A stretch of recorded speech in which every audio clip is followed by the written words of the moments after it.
Welcome to the Global Medical Device Podcast, where today's brightest minds in the medical device industry go to get their most useful and actionable insider knowledge direct from some of the world's leading medical device experts and companies.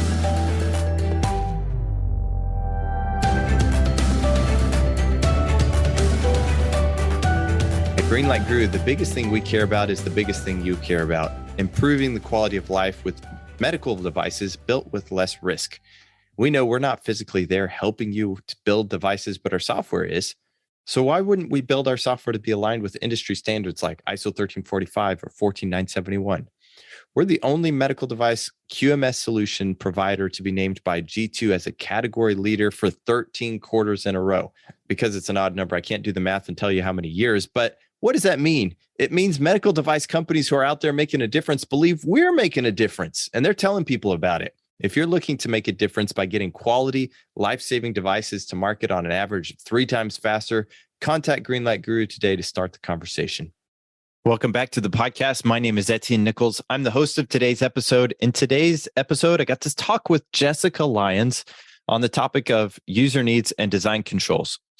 A few of the things that we talked about were: what is a user need? When should you start working on user needs? What are some of the common pitfalls companies get into when building out their user needs and their design controls? We talked about a lot of other things, but Jesseca is a mechanical engineer. She loves working with cross-functional teams. She spent a lot of time working with both engineering and non-engineering disciplines. She spent most of her career gathering and defining requirements for new product design and development in the medical device industry. So she's uniquely qualified to talk about user needs and development of those things. But the best thing about Jesseca is that she uses her skills to help customers and colleagues, and she always manages to make a positive impact in their lives. In fact, Jesseca is the reason I'm currently at Greenlight Guru, and it was after stumbling on an article that she had written that I found Greenlight Guru in the first place. She is the OG, the original guru, and a fantastic coach. So I hope you enjoy this episode with Jesseca Lyons on user needs and design controls as much as I enjoyed recording it. Hey, Jesseca, it's so good to have you on the podcast. I'm always excited to talk to you no matter what we're talking about, but I'm especially excited to talk to you about the user needs that we want to talk to you about today. But first, I want to ask, well, how are you doing? And just how are you doing? I'm nervous, man. I know. My goodness. I made myself nervous talking to you before. Okay, go ahead. No, you're good. You're good. You're good. And I'm always happy to talk to you. I think we always have a lot of fun on our conversations, whether on Zoom or the rare occasion we get to actually meet in person. Always fun to get a chance to reconnect. Doing well. This is one of those where life gets busy as we go through all of this. And I swear I blink and 2022 is almost over. Yeah. I can't believe that Thanksgiving's coming up. I'm excited to see. I'm going to have to sneak over to the Slack channel and see the Thanksgiving questions that come up and then get to know you Friday questions. Yes. No, those are always fun. Actually, with everybody, with the office being closed for Thanksgiving, I'll have to do my get to know you Friday question for Thanksgiving on Monday. So we'll have this Friday and then we'll have next Monday, but no one knows that yet. So keep that a secret. Okay. Well, we'll publish this after Thanksgiving. Yeah, there we go. Okay. So the thing that I wanted to talk to you about were user needs. And so when I first started working in design controls, this is one of the areas that I didn't have a lot of interaction with. I was mostly design inputs guy, design outputs, and then we worked on verification, whereas human factors was kind of like the bookend user needs and design validation. So user needs, though, I'm curious what your opinion is on them and how to, maybe we'll talk about how to get into them first, but just when you think user needs, what pops into your mind? I think most people, when we talk user needs, have a love-hate relationship with them or want to leave them to someone else.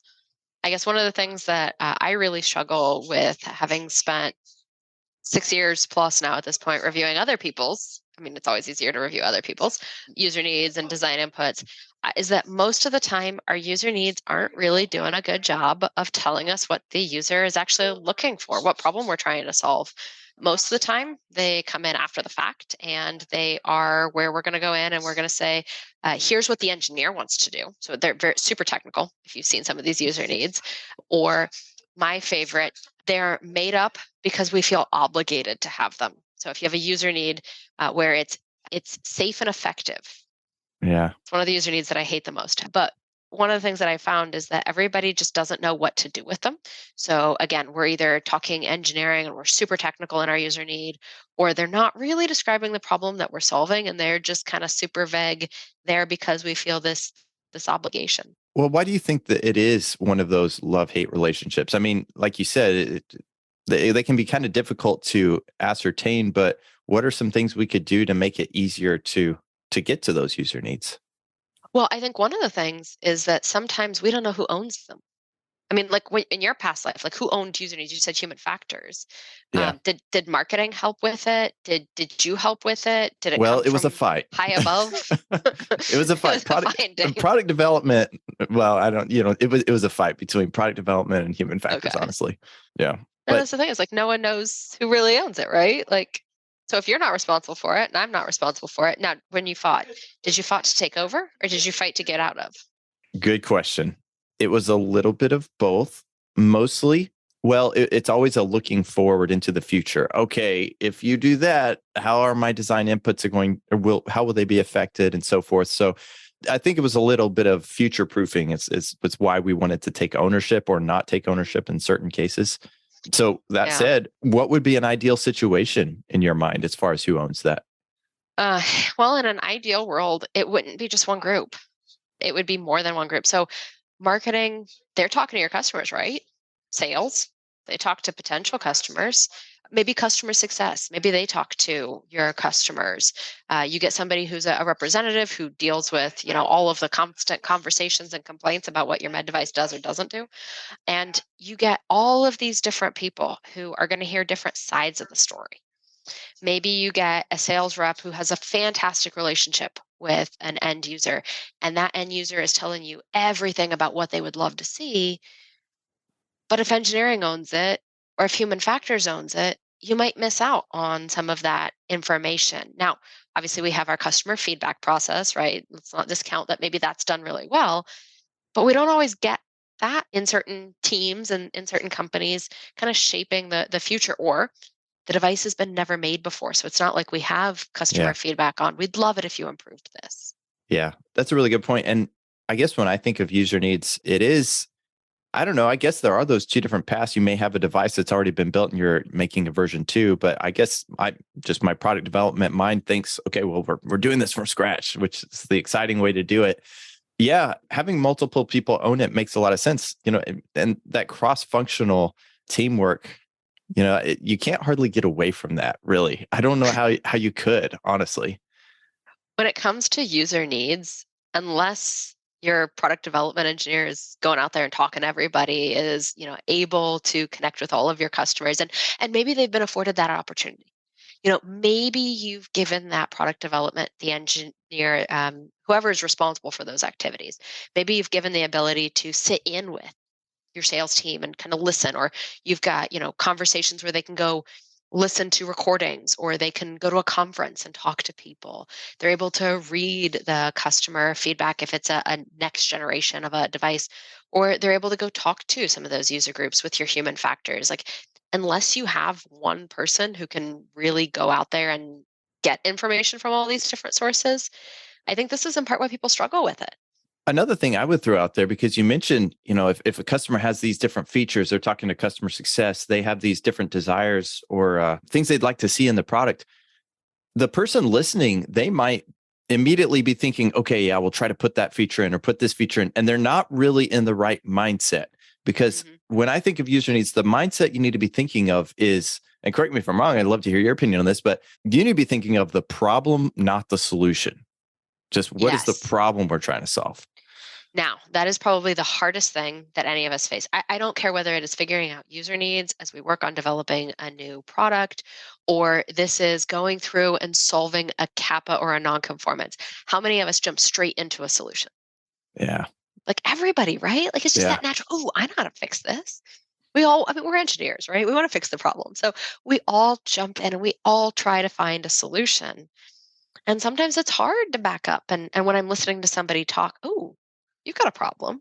I know I could fix it this way. And so we're instantly, even in conversations with personal conversations. You're trying to fix the problem, trying to go in and solve it for them, as opposed to sometimes listening to what is the real problem. What is it that you're struggling with? What is it that you're facing as you go through this?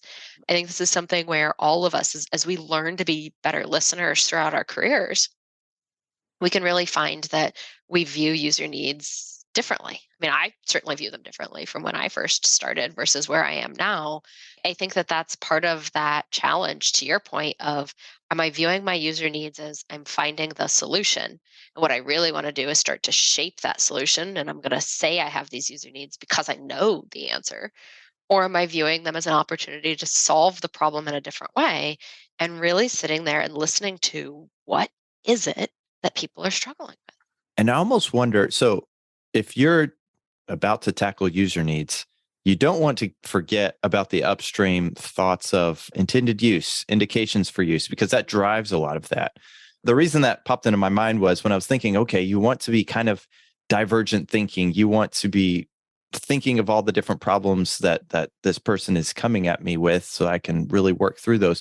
How do you know when to stop and to say, okay, we're now, the scope is just creeping like crazy. It's wide open. How do you know when to stop that divergent thinking? So for me, oddly enough, I kind of found my answer through a college course.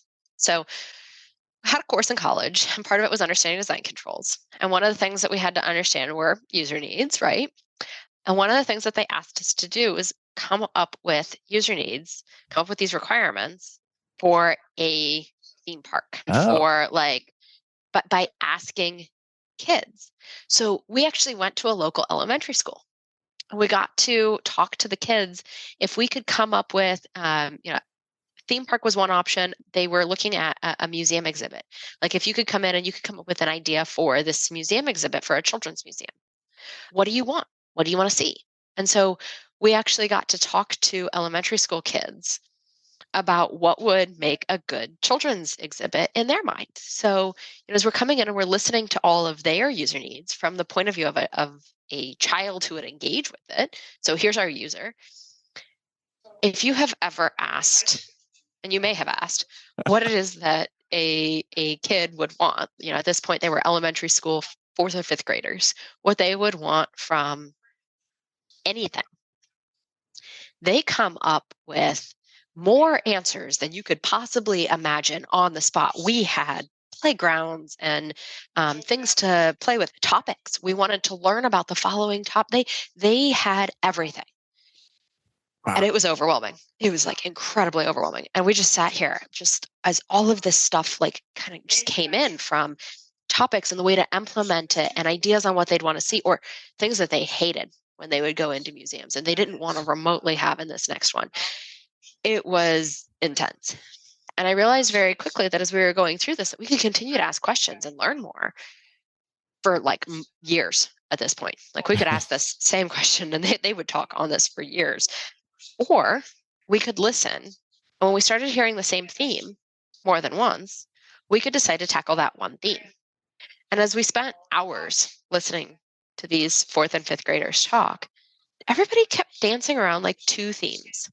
Don't ask me to remember what these themes were at this point. It was a long enough time ago. Okay. I know. My memory is good, but not that good.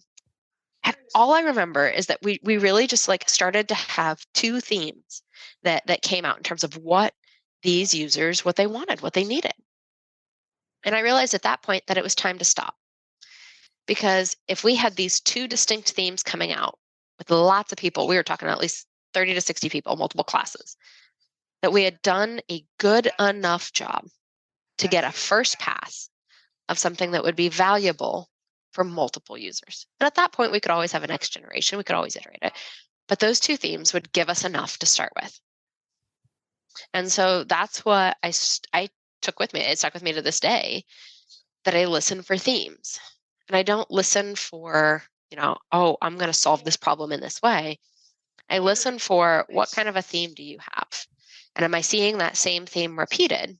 And you might want to, as a user, you might come in with ways I want you to solve it. But if you come back to that theme, then I know that I've hit on something. If those themes aren't getting repeated, I maybe haven't asked the right questions. Maybe I haven't figured out the exact issue. But if I start to see the same theme over and over and over again, and everybody I talk to has the same thing, but maybe slight variations on it, then I know I'm onto something. Then I know I should stop and I know I should work on that problem first. That's very cool. You gave me a lot of different thoughts. So try to figure out which direction to go with that. One of the things that it made me think of is, well, Steve Jobs pops into my mind. Not that I necessarily hold him up as a person, but his ability to see a user need when it might, or a problem to solve. And when he held up the iPod and said, this is 1,000 songs in your pocket. That's the thing he wanted to solve, is, the music, and so forth. But what it made me think of was, how many of those user needs can you really fulfill if you think about those themes? I guess it's kind of like thinking of an epic for a software device. Yep. I think that's a great correlation, at least for me to help me think about things, because you might think there's lots of different epics for one system, but one in and of itself, that's the problem you're really trying to solve. And a device can be that way. A device can be big enough to be an epic, I guess. I don't know. It's just what a problem can be solved in many different ways. And sometimes you can solve the problem with one small thing. Sometimes solving that problem takes a lot of big things. And so I try to limit user needs, because one user need has a way of growing exponentially into more design inputs than you can keep count of some days. As you try to solve that problem, as you try to get a hold of all of the different facets. And that's really what I look at from that design input standpoint, is like, I'm going to get a hold of the different facets of this user need. And so I try to keep my user needs a little bit more limited and a little bit more clear. So when you work with a lot of customers, or I know you have in the past, and you're doing a lot of different things right now, what are some of the things or themes, I guess, when it comes to user needs that you see people tripping up on, and how do you help them overcome those challenges? One of the things that I saw earlier on was that many people, they held off on user needs until after they had gotten their prototype figured out, because they didn't really know what it was that the user may need. And I always found it interesting that we were so willing to solve a problem before we really understood what the requirements were. But many of us are in that same place, right? Like, it's, I want to make this device. And like, we know, I mean, at least for me in my career, similar to customers, their journey, I typically got, hey, this is what you're going to make, right? Like, as an engineer, that's what came to me. And so in some cases, the user needs were already taken for granted.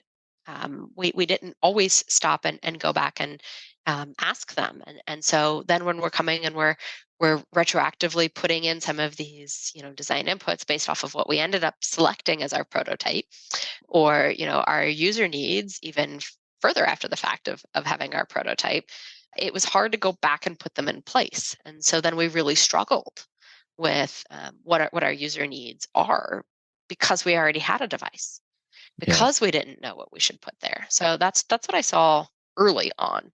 Now, what I see more often than not is a lot of people put them in out of a sense of obligation. They feel obligated to have a user need for every design input.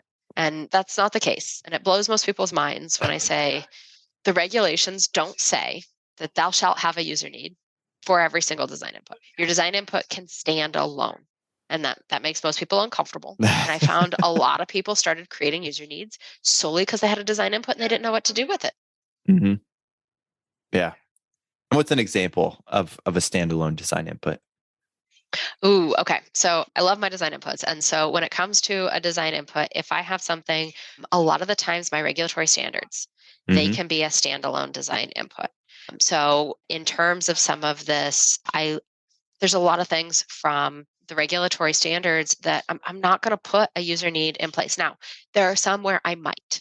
So if I know that I'm making like a blood glucose meter, right? Like I'm going to have something, I'm going to have some electronics.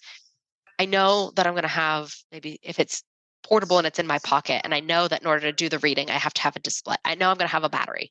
So like I know that some of the electrical safety requirements are going to come Yeah. because I wanted something that was portable. I wanted the display to be, easy to read or backlit to be able to read it in different. So like I want to be able to see the display in different lighting conditions. So like there are certain user needs that may feed into electrical safety testing as a design input. But for other things, just start with your design input. If I want to go through and I want to pick on a couple, um, we talk about sterilization, Hmm. right? So I know that I'm going to have a sterility assurance level of 10 to the negative six. Like there's certain requirements here, right? My user might be asking for something to be, sterile. Maybe, maybe not. I mean, depending on what it is, I may choose to provide it sterile versus sterilizing it with like a steam sterilization method at like a doctor's office dental tools. So in terms of some of that, I'm creating the requirements, not my customer, not my user. So there are certain design inputs there, some of those regulatory requirements where you might just have a standard and you might not have a user need to feed into it. That makes sense. So another question, just because of, I think about that supply chain aspect or logistics, can your users be maybe more than just the actual patient? Think of, I'm thinking of like, let's say a good example, the scalpel, for lack of a better example, let's say a scalpel. So maybe the doctor is the user, but like you said, maybe a nurse brings it to him, takes it out of the tray. Maybe someone else puts it through the autoclave through reprocessing. Are Yep. all of those people in your mind the user, or what are your thoughts there?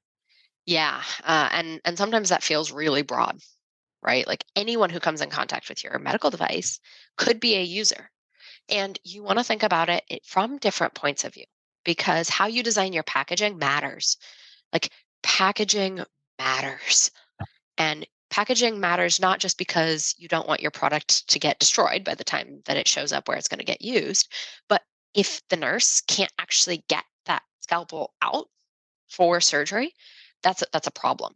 If the labeling, like if you can't read any of the information on that package by the time that you get it open, again, that's a problem because now you're missing critical information. If every time you go to open it, it drops on the floor and now you've got dirty product and you get, again, depending on what it is that you're using it for, you've got to get it clean, you've got to get it sterilized, like, or you got to get a new one. I mean, packaging has a big impact. And in some cases, the amount of waste that you generate has a big impact because you've got a requirement around having a limited amount of waste Mm. for your medical device even. So we got to think about our user needs from a lot of different points of view to really do that job effectively. Yeah, that makes sense. So when you go back to the manufacturer standpoint, when they're going through those user needs, what are some things they should be thinking about? And obviously the end use, the actual person in the field, design validation is another thing that they're going to be thinking about, as well as design inputs. What are those different threads to design inputs, design validation? What are some of the pitfalls that you see some manufacturers or designers getting into when they're designing those user needs or coming up with those user needs? You brought up design validation. I think that's probably the biggest pitfall that all of us face. We face it in design inputs with our design verifications as well. Sometimes we forget early on that we're going to have to test it. And sometimes as we're creating our user needs, we don't take a moment to pause and think about how we're going to be able to test this. There are certain times where the way that we've worded it or the way that we've phrased it makes it really challenging for us to be able to go in and actually do a good design validation activity around it. Are we thinking we're going to survey people? Are we thinking we're going to have a clinical trial? Are we thinking we're going to have simulated use in a cadaver lab? What is it that we're thinking about in terms of how we can go through and validate those user needs? And when we don't stop to take a few minutes to think about just high level even what we want to do there, we find we pay the price on the back end because now suddenly it's time for our design validation activities. And now we're in arguments of, well, I can't go do a cadaver lab. Like I've got to I can't get on the books, or the Hmm. cost is more because at this point we've overrun the cost of the project and I don't have the cost to be able to go through and do this. I can't get doctors to come and participate in this. I can't get representative end users to come and actually tell me how this device works. What's their experience with it? Or from a survey standpoint, people will write it in such a way that they think they're going to get everyone to agree. And so then they end up failing because they can't get all people to agree in terms of an answer on a survey question. I mean, we've seen commercials, 4 out of 5 dentists recommend this. Not everyone agrees when it comes to user needs. Right. And one other thing I'll just kind of throw out there is when we think about design validation, we think about that, moment in time or series of actual tests. But another interesting thing is, as a designer or manufacturer, when you have those user needs, one of the other things you can be doing is validating that you have the right user needs anytime you interact with a doctor, a Yep. future user, so forth. So that validation, quote unquote, small v validation Yep. should be going all the time, I guess, in my mind. Yeah, yeah. There is nothing worse than getting to the very end. You've got this device done, and like you think you're just like I's dotted, T's crossed, I'm getting ready to run my validation, and I'm going to be done. And you give it to people, and they're like, "Man, you know what? It'd be really great if it had this instead." It never fails. I jokingly say, like, you've read the children's books. If you give a mouse a cookie, Mhm. it's if you give a surgeon a tool, they're bound to ask for. You give an engineer something, whatever it is. If you give someone something, we're bound to ask for more. And sometimes that's because you've met the needs so well that they're going to ask for something on top of it. And that's fantastic. Like, you met that user need so well that they're going to ask for one tiny tweak. And other times you find out that what they were saying was the issue. Saying, I want it to do this. I have to have it do this. You solved exactly what they wanted, but you didn't solve their problem. Mm. And I think that that's sometimes where if you go and you're asking those questions all along, to your point, Etienne, like you end up having a better product versus if you wait to the end and then ask. Yeah. So I've seen you work with customers before where you have an exercise to help them figure out a user need. I wonder if you could just do that very quickly, just so that we could have it for posterity. Oh, man. Do you have a thought in mind on how you could help someone when you're going through with a customer, how you could guide them? Okay, let's figure out a user need here. Any thoughts? So sometimes this is going to sound really strange. Sometimes it's a lot of just similar things that you use to a root cause analysis. So I tend to ask a lot of whys. When we're going through, like at the end of the day, right, we're solving a problem when we're making this med device, we're figuring out these user needs. So I try to ask why. So I think you sat in on one where they were making a physical like instrument box, things like a toolbox. Yeah. And they were talking about that it had to lock. And they were saying, this has to have a lock on it. We asked the question of why. Well, because we don't want it to accidentally get opened. Okay, why? We just kept asking. And at the end of that conversation, as we dug in more about, okay, what is it that we're really looking for? It turns out that they didn't want it to be locked to prevent somebody from, breaking in and getting things out. They wanted to prevent it from opening so that the tools didn't fall out of the instrument case in terms of like shipping, transport, like anything. They wanted the instruments to stay in the spot that they were in, not get moved around and jostled. So at the end of the day, does it have to have a lock? Yeah. No. The user need didn't, the problem didn't have to get solved that way. It was more about, hey, I got to have a way to keep these instruments in place. In this case, I need them to be able to not move around during transit. That's a very different problem Mm-hmm. that we're trying to solve, because instead of putting a lock on something, I can get some foam, I can get it cut out, like I can put these things in. Like there's a lot of different ways that I can go in and I can solve it. So more asking why, figuring out what the problem is, understanding those needs versus just kind of making some of the assumptions as I jump in and solve. So I like to ask a lot of whys. Yeah, I love your root cause analysis illustration. Just as you were talking, you're thinking about it. My brain was, I'm guilty. I keep going to the solution. I'm like, oh, you could use a clasp, you could use a sliding lid. There's all kinds of things you could do. But yeah, you're right. Until you know the actual reason why you want to lock it, quote unquote lock, you're not actually going to solve that problem. So yeah. I think one of the things that we've been working on, and it's funny because this ties in so many different ways. We all frequently want to jump in and solve a problem and give you a solution. And we've actually been working hard to understand more of like I'm going to create a hypothesis. I think the problem is this. Here's the reasons why I think this is the problem. Here are the questions that I could ask in order to figure out, is this the problem? So as you go through this, before you propose a solution, do you have the right problem? Do you actually understand? So I've never applied it to user needs, but as I start to think about it and I think about that framework, that's kind of what we've been doing, right? When we're asking why, when we're getting into the root, what is it that you're really looking for? We're creating that hypothesis of, I think that you want this to do X, Y, and Z. I think that because I've seen I've seen similar devices that have this feature, and this feature in order to prevent this from happening. Do you feel that if you had something to prevent access, that you would be able to solve the problem? So like you can look at it kind of in a similar framework, create a hypothesis, have your reasons, and ask why. Yeah, I Asking love other that. questions. Because then once you have that hypothesis and you're supporting evidence, you can go back, like I said, with that lowercase v validation and say, is this it? And yeah, that's really good. So what other things, or is there anything else that you would like to just kind of like hit on as far as user needs go? Any other pitfalls you see people getting into? I know we covered quite a bit there. Yeah, I think this is the thing that I've seen a mix of people either do really, really well or people really struggle with is being too technical.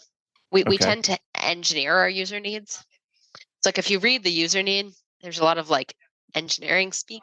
We backed into it, kind of. We did. We backed into it. And phrasing our user needs in a way that is more relatable to the end user is, I think, one of the things that I would encourage people to do.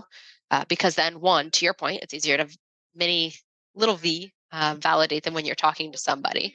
And it becomes easier to create those formal validation activities because if I understood my user need in such a way that I've stated it where everyone gets it, I can create a survey maybe a little bit easier because now I have the exact questions that I'm looking for.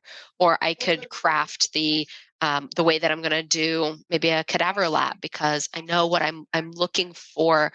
As maybe I get in my human factors friends and I have them watch that procedure, and I even change how I write my user or my IFU, my instructions for my users.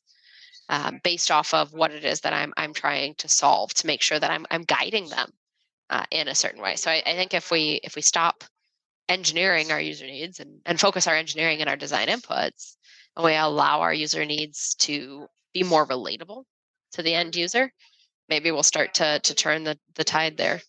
So while you were talking, I was thinking, why would someone make it that way? And I think there might be a fear of, well, maybe the FDA or whatever agency you're submitting your submission to. It needs to be serious. It needs to be, all this sort of thing. Is that a legitimate fear when you're talking about, or how do you ride the fence there with this relatable speak? You know what I'm saying? Okay. So every fear is a legitimate fear, right? Like most of the time, these are fears because we have experienced a problem during an FDA inspection, during our 510K submission, during our tech file, whatever it is. There's been a problem. And sometimes because there's been a problem, we swing so far in the opposite direction to prevent there from ever being a problem again, because it just caused so much of a bottleneck somewhere that we don't ever want to repeat that. It was awful. We learned our lesson, not going to go through this again. And I think there's also this degree of we want to be right. Like we want to be validated in what we're doing, that we've done a good job. So I get asked, is there a minimum number of user needs that we have to have? Do I have enough user needs? did I put too many? There is not an exact number that you have to have for your medical devices. You have to have something. It has to come from your user needs, but there's no exact science to getting the right number, to getting the right phrasing. A lot of it is kind of this weird gray area.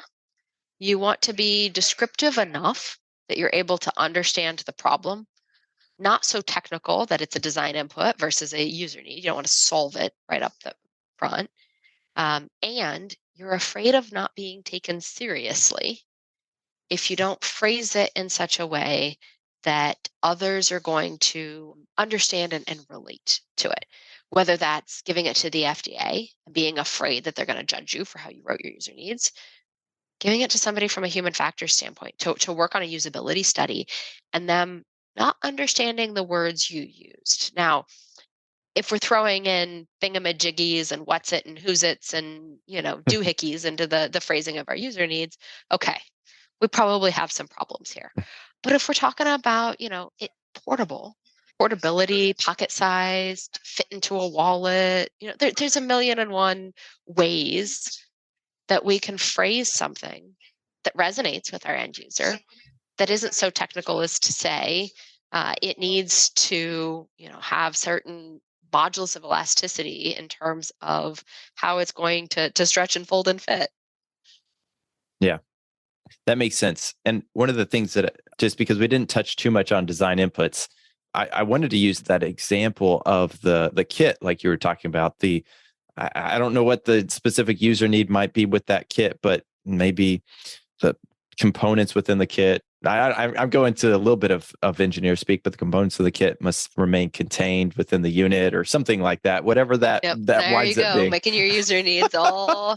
I mean, come on, we don't want to jostle around during shipment, right? Yeah, no jostling during shipment. This is where we have the was that too fuzzy versus the I can't have the instrumentation have a deflection of, what you got incredibly technical in oh man, Jessica always calls me out. This is the hard part, right? Like this is really hard. So, but once you get that, you're right. I'm not negating that at all, because you're right. And when you call me out, I love it, because I always grow. So that one part. So if we don't want it to jostle during shipment, you go to your design input. Like I said, when we're talking about what that design input could be, some people may question, well, how do I come up with a design input for that? And it could be as simple as, it needs a clasp, or now you're defining how you're going to prevent the jostling during shipment. You don't even necessarily have to do that. Okay. This is the crazy part. There was a presentation that I sat in a few years ago. I wish I could remember the speaker, because he did a fantastic job. I will have to see if I can dig up this for you to share with the listeners as part of it. Gave the absolute fantastic examples around, like, even just a backpack on how to take the user needs and the design inputs and the design outputs. We don't want to solve the problem yet necessarily from our design inputs. That's what our outputs are. What is it that it needs? So instead of talking about it has to have a clasp, what about how much distance it can move? Yeah. So if I have that thing and I don't want it to get jostled, how much can it move? If I define how much it can move, whether I put it in foam or I have it magnetized in place, or I have a clasp, or I have whatever, it snaps into the plastic containers where, you've had to pull out all of these. Right. We got a magnetiles kit and all of the magnetile pieces snap into place in here. Like, whatever it is, I don't have to solve it yet, but I have to know what my requirements are. Well, it can't move so far. Take those requirements and then let your design team design. Let them explore. Let them figure out what it should look like. Let them come up with different options. Your design inputs shouldn't be so restrictive as there's only one right answer. Yeah. That's good. Okay. And I'm going to have to look this speaker up, because he gave the most wonderful example of this. It was fantastic. Definitely. And if you're able to find it, we'll put that in the show notes and a link to that so that people can find it. That would be fantastic. Excellent. any last parting words or thoughts, advice on design controls in general, or anything that you just, might still be on your mind as far as this topic goes? I've already gotten a lot out of this. So either way. I guess the only thing is like reassurance that one, it's okay to struggle. Like it's okay to your example earlier, veer on the side of overly technical or, solving the problem. Like start to take some baby steps. Try to not solve the problem in your user needs. Try to not solve the problem in your design inputs necessarily. Figure out what it is that you really truly need here. But it's okay to find it hard. It's okay to struggle. It's okay to worry about if you've phrased it the right way. At the end of the day, as long as we're solving a problem, as long as we are meeting some kind of a user need, however we phrased it, we've done good. I mean, this is at the point, kind of what we're doing from a med device standpoint, right? Trying to help people in this world, trying to do good.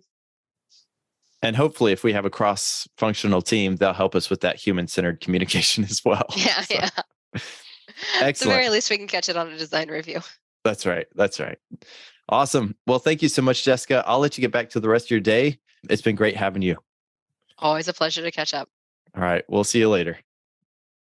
Thank you for listening. Just a few of the points I took away from this conversation were: number one, it's okay to speak plainly. Some engineers can't break out of the tech speak, which can be fine as long as it's actually understandable, but the better way is to speak plainly. Second, you can use root cause analysis tools to get to the true need of the user. Those root cause analysis are really powerful tools in your toolbox when it comes to design controls. And third, design inputs, they need to address the true user need, and they don't have to provide the solution of the user need. And this can be kind of slippery. So if you missed this, go back and listen to the last half of the episode again.